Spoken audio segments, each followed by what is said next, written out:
আজকের এই ভিডিওতে কষে দেখি 1.5 এর 2 এর 3 নম্বর অঙ্কটি নিয়ে এসেছি।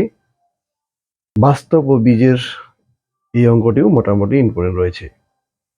তবে দেখো, এই অঙ্কগুলি তবেই করবে যখন বাস্তব ও বীজ কথাটি কোশ্চেনে লেখা থাকবে।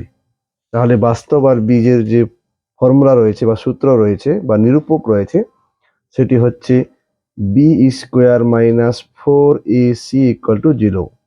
এটি হলো সূত্র।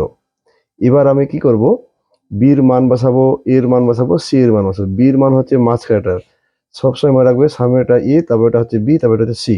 তাহলে বির মান হয়ে গেল -24 তার স্কোয়ার, 4টা থেকে গেল, এর মান হয়ে গেল 9, সির মান হয়ে গেল কে ইকুয়াল টু 0।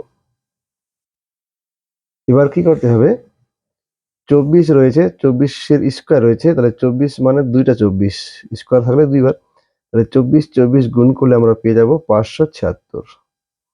তারপরে 4 আর 9 গুণ করলে আমরা পেয়ে যাব 36কে ইকুয়াল টু 0। এবার কি করতে হবে, কে ইকুয়াল টু 536টা উপরে, 76টা উপরে আর 36টা নিচে। এটাকে যদি আমরা কাটাকাটি করি তাহলে 6 দিয়ে করি, 6 6 36, 6 দিয়ে করলে এটা 6 নং 54, থাকলো 3, 3 আর 6 36, 6 6 36, তারপরে 6 দিয়ে করলে 6 16 96। তাহলে আমার কে এর মান বার হয়ে গেল 16। এই হলো আমার অ্যান্সার।